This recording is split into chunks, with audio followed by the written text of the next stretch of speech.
Hi, magandang araw po sa inyong lahat for your first reading of the day.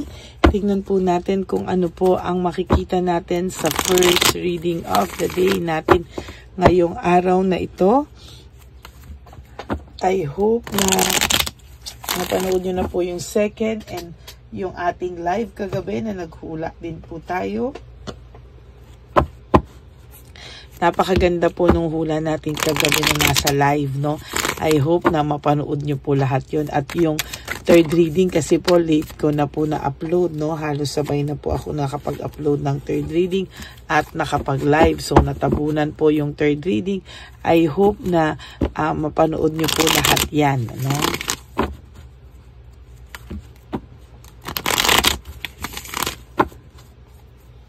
Pili na po tayo ng 20 cards.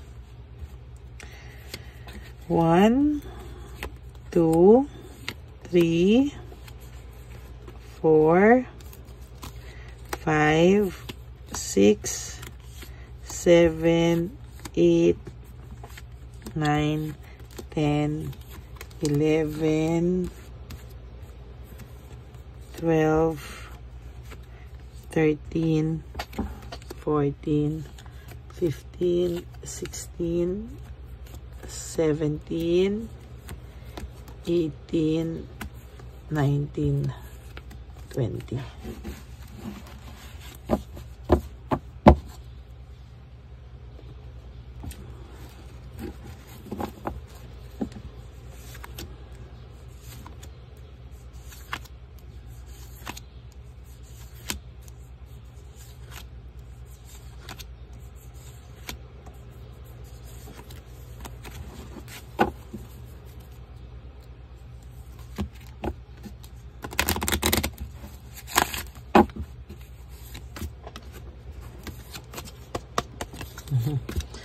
Okay, buksan din po muna natin ang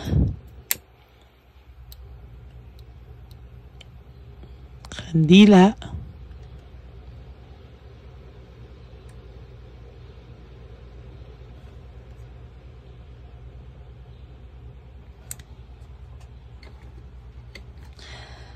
So, your first card po is all about insecurity, jealousy, and selfishness, no? Itong taong pong ito ay naging selfish, siya po ay naging makasarili, no? At hindi niya po talaga inakala na siya ay darating sa araw na talagang siya po ay darating sa araw na magiging makasarili at siya po ay darating sa araw na ang pakiramdam niya po talaga ay hindi na po siya, hindi ka na po niya ulit kakailanganin, ano? There was a time masyado na po siyang masaya sa buhay niya. At there was a time na itong taong to ay nakakaramdam ng okay na daw siya, no? Talagang masaya na daw siya sa buhay niya. At anuman daw ang mangyari, no? Ay hindi na daw po siya magiging malungkot, no? Hindi na rin daw po siya babalik sa'yo. Ayan po yung mga ginusto niya, no? Ang dami niya po sa yung sinabi na kesyo hindi na siya babalik, kesyo masaya na siya, wala ka nang aasahan sa kanya. Pero there will come a time, no, na ito pong taong to ay kakailanganin ka pa niya ulit at magkikita at magkakausap po kayo ulit, no? Kakailanganin ka po ng taong to, kaya itong taong to ay makikipagkita pa sa'yo at kakausapin ka po, no? Dito pa lang sa first card nyo, medyo ang lakas ng energy, no? Basang-basa po natin kaagad talaga, no?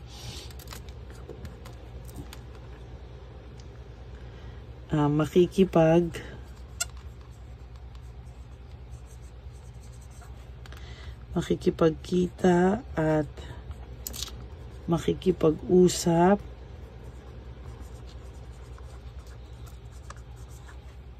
pa sa'yo ang person na to.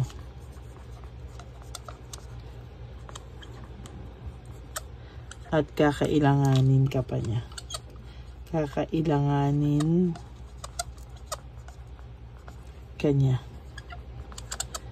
For some reason, hindi natin alam, no, kung ano yung talagang bakit kanya kakailanganin, ano yung it's either meron siyang kailangan talaga sa'yo, or meron siyang na-realize, no, na talagang gusto niyang makausap ka ng matindi, no. Naging greedy po itong taong to at makasarili talaga. Ayan, no, kitang-kita naman natin. Pero ngayon po kasi nawalan siya ng purpose sa buhay, no. Parang gusto niyang, parang dinadivert niya yung mga bagay-bagay sa ngayon. At doon natin makikita na may something wrong dito, no? May something wrong po dito sa taong ito at pakiramdam niya ay hindi po siya maayos sa ngayon, no? Ginusto niyang maging free, gusto niyang i-restore yung control niya, ayan, no? Pero sa totoo lang, sa nakikita ko dito, ay hindi naman po siya naging masaya kung ano man ang kinahinatnan ng kanyang buhay. Panay tension po ang buhay nito sa totoo lang, kaya po siya ay nakakaramdam ng matinding kalungkutan, ano, sa mga oras na ito.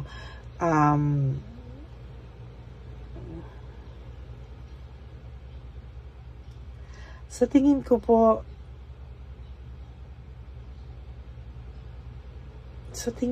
talaga sa dinadamdam ko po yung energy niya right at this very moment. Parang malakas po kasi yung energy ko sa gising ko lalo ngayon, ano, para pong ang ano niya po, no, very ano po siya, depressed, no. May nararamdaman po ako dito na medyo aborido po siya at talagang aligaga siya. Hindi niya po alam kung bakit siya naaaligaga. Itong araw na to, sa pagising niya to, aligaga po kaagad siya, no. At nakukumpara ka po niya, may comparison siya. May tao po na ngayon, right at this very moment, kinukumpara ka po niya, no. Talagang kinukumpara ka niya sa isang tao, no. Talagang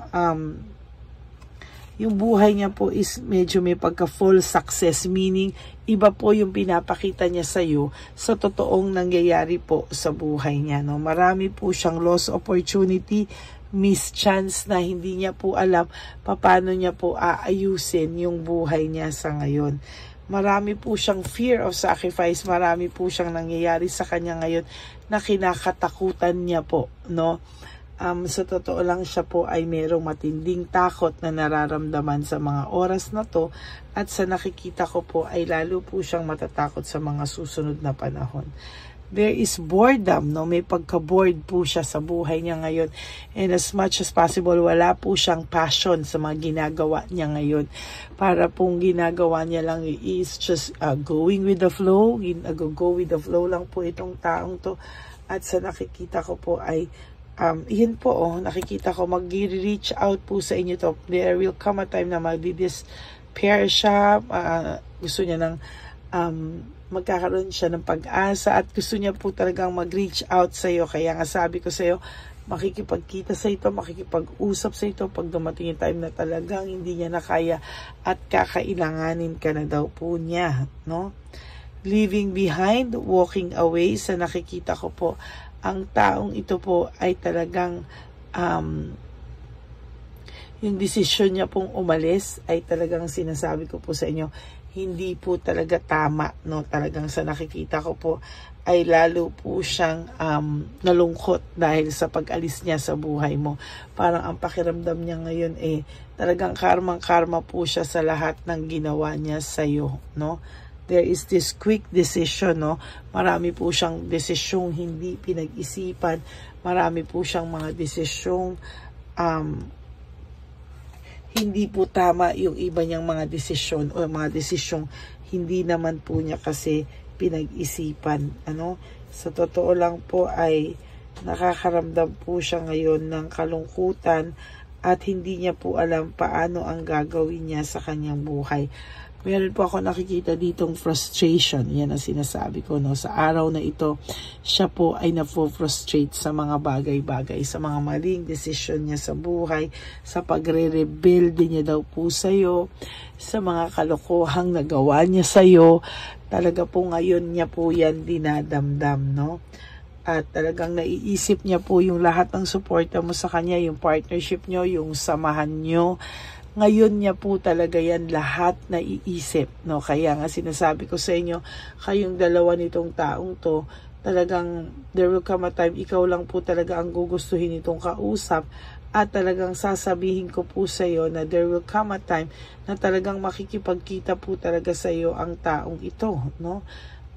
Talagang hindi niya po kakayanin at talagang lalapit po sa iyo ang tao na ito, sa totoo lang, no? Ayan, lalapit po talaga sa iyo to, no? Hindi niya po kakayanin yan talagang, ayan o, leaving home, moving forward, making decision. Talagang ang taong ito talaga ngayon ay makakaramdam ng matinding pangangailangan sa'yo, no? At yung kanya pong ginustong freedom at pag-i-explore sa mga bagay-bagay ay kanya pong iiwasan, ano? Ayaw na nga po niya talaga, gusto na po nitong maayos ulit yung buhay niya, yung direksyon niya. Pero sa totoo lang po kasi, ayan yung sinasabi ko sa iyo, wala po siyang direksyon, very unpredictable po ang buhay niya sa ngayon. Parang hindi niya po alam paggising niya sa umaga, ano yung kahihitat na ng buong araw niya, ano yung nararamdaman niya, bakit ngayon pa lang parang ang pakiramdam niya, malungkot siya, bakit parang ang bigat-bigat agad ng daladala niya, parang hindi pa nagsisimula yung araw, paggising niya pa lang, ang gulo-gulo-gulo na daw po ng buhay niya. Ayan o, ang dami po niyang confusion, ano? Alam niya po na hindi tama yung mga naging choices niya sa buhay, at sa nakikita ko po ay talagang very confused to, parang sasabog ang dibdib nito nang hindi niya po alam kung bakit, no? Talagang ang tao nito, ayan, no, ay nakakaramdam po ng failure and defeat, no? Sa mga oras na to, siya ay nakakaramdam ng failure and defeat sa pagkasira po ng inyong relasyon, no?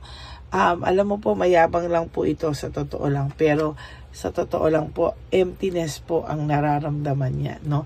Sa lahat ng kayabangan niya sa iyo na hindi ka na niya kailangan, hindi ka na niya gusto, yung bang parang wala na siyang pakialam sa iyo, no? Lahat po yan ay bumalik sa kanya. Oh my God, the Tower, no? Yan ang last card mo, the Tower pa, no? Sa tingin ko po, lalo po siyang mahihirapan sa mga susunod na darating sa buhay niya, dahil ang pagbagsak po ng kanyang buhay ay dahil po sa mga maling desisyon niya sa buhay. Alam niya po, ayan, no? Alam niya po na hindi po yan, alam niya po, no, sa sarili niya na talagang maling-mali daw po ang lahat ng nangyari. Kaya, ayan, ano, hindi po yan, parang wala pong mangyayari sa kanya na tama sa ngayon. Parang lahat ay pabagsak, failure, defeat, no? Siya po ngayon talaga ang magdadala niyan sa kanyang sarili. At sa nakikita ko po ay, sa totoo lang po ay nakikita ko po na mas magiging maayos po ang buhay mo sa mga susunod na panahon. Ikaw, habang ang buhay niya po ay mas lalong magiging magulo, no? Kaya sabi ko po sa iyo, sa nararamdaman ko na, no, first card pa lang, nararamdaman ko po agad na talagang makikipagkita at makikipag-usap sa ito sa tamang panahon pag hindi na talaga niya kaya at kailangan ka na po niya talaga. Okay, that is your first reading for the day. I hope na naka-resonate kayo. And if you do, can you please give me a like and comment down below. And please click po the bell para po updated kayo sa ating mga latest videos na ating na-i-upload, no? So yan, maraming salamat po sa inyong lahat. And for those of you who would like to have a private reading with me, you can message me po at Ladyly Elena, that's L-A-D-Y-L-Y Elena, nasa dulo po yan ng ating video. Diyan nyo lang po ako makokontak. That's my only official and legit FB account, no, and messenger account. Nilagay ko po yan sa pinakadulong-dulo at sana po ay makita nyo po lahat yan kung ano po yung official and only legit FB and messenger account ko lang po. Ganon din po, nilagay ko rin po ang fake account bago po ang aking legit at official ay nilagay ko din po ang ang fake account ng Lady Elena na kung saan po talaga ay makikita nyo po na medyo magulo po ang taong ito, no? Talaga nang i-scam, nang hahak.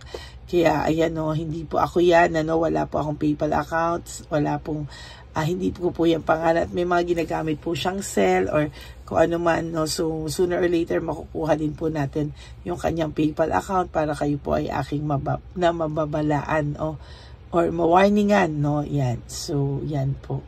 And to all my Lady Elena, ever loyal, solid, and faithful na Lady Elena family, I love you all from the bottom of my heart. Mahal na mahal ko po kayong lahat. And sana po ay huwag kayong malulungkot sa araw na ito. You just wake up and do 3 things that will make you happy for the day. Enjoy your day.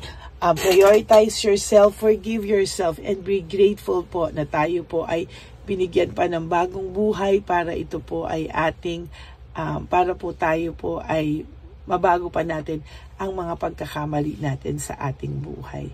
At always love yourself because self-love is still the best love of all. No, talagang ang pagmamahal po natin sa ating sarili, yan po ay ating obligasyon at responsibilidad na mahalin ang ating mga sarili. Bonus na lang po kung tayo po ay pagbibigyan na mahalin ang ating mga mahal sa buhay. Pero sa totoo lang po, self-love is still the best love of all. And also, you have to realize that life is so short. Don't make it shorter by stressing yourself from all the pains and heartaches na binigay sa inyo ng kahapon. Just surrender everything to the divine universe and just let go and let God write your life and love story. Ako po ay magbabalik for another set of reading. Huwag po kayong malungkot, ha. Ako po ay magbabalik at magbabalik at magbabalik para sa inyong lahat. Mahal na mahal ko po kayong lahat and thank you for not skipping ads. Alam ko po na tulong nyo na po yan sa ating channel. And good news po, we are now at 18,000 subscribers at ayan na po, no, hahabulin naman na po natin ang ating 19,000, ano. So sooner or later, wag po kayo malungkot, bibigyan din po tayo ng silver button. Okay? Maraming salamat po sa inyong lahat and God bless you all. Babalik po ako for our second reading of the day. For the meantime, I hope na panood nyo na po yung second, third, and fourth reading kagabi bago po kayo tumalon dito sa ating first reading of the day. Maraming salamat po sa inyong lahat and God bless you all po. Bye! Okay, update po, may nagpanggap pong subscriber natin, ano, na siya po ay magpapahula sa fake na Lady Elena, kaya ayan, hinihingan po siya ng $80 at ang cell po niya ay nabigay at nakuha. Ang pangalan niya po sa cell ay Julian Albert, no. Siya po ay may cell account din, kaya mag-iingat po kayo. Ayan po, no, kung sino man po yung scammer na Julian Albert na yan, no, iinsensuhan po natin yan para siya po ay makonsensya. Kung wala man po siyang konsensya, at least po bumalik sa kanya lahat po ng kanyang ginagawa at maling-mali po yan, ano. Basahin niyo po lahat yan, makikita niyo po, ayan po ang cell number niya at Julian Albert na yan, ano, para po talagang ma-report din po natin yan na siya ay gumagamit ng cell account na Julian Albert. Mag-ingat po kayo. Ayan po yung number niya. Ayan po yung pangalan niya. Huwag po kayong magpauto. Nakita nyo naman po, no, napakalayo po ng pangalan ko sa pangalan ng pinagsisendan nyo po ng account o ng pera. Kaya mag-ingat po kayo at beware sa scammer na to. At talagang ayan po, pinost ko po ang kanyang pangalan dito para maging babala po sa inyong lahat. Maraming salamat po. At mag-ingat po kayo, pakireport po ang page na yan, ang messenger niya na Lady Elena. Maraming salamat po and God bless you all. Ayan, sa susunod po makikita niyo yung account niya na i-report niyo. Salamat po na marami. Magandang gabi po ulit sa inyong lahat. Ako po ay muling nagpapaalala sa inyo na mayroon pong lumalabas sa FB at Messenger account na fake account po, no, nang hihingi po ng $25 through PayPal at hindi po yan totoo. Huwag po kayong maniwala dyan. At pag sinabi mo po na gusto ko pong marinig ang boses nyo or makita kayo, ang sasabihin po ay magbibigay kami ng link. Buksan mo yan at pagkatapos ay makikita mo ako. Huwag po kayong maniniwala dahil yan po ay hindi totoo. Yan po ay isang malaking scam na pag binuksan nyo po ay makahak po lahat-lahat sa inyo. Mahahak po ang inyong mga personal details. Lahat po, lahat ay mahahak. Ako po ay nalulungkot na ito po ay nangyari, ngunit sa talagang may mga tao pong masasama at may mga tao po talagang hindi makatiis na hindi gumawa ng masama sa ibang tao. Pero maging aware po sana kayo, tulungan niyo po ako, i-report po natin yung fake na yan at sa FB para siya po ay mawala na at wala na po siyang mabiktima pa, no? Nandyan po lahat ng details at maraming salamat po sa inyong lahat. Maraming salamat po sa inyong lahat at mag-iingat po kayo.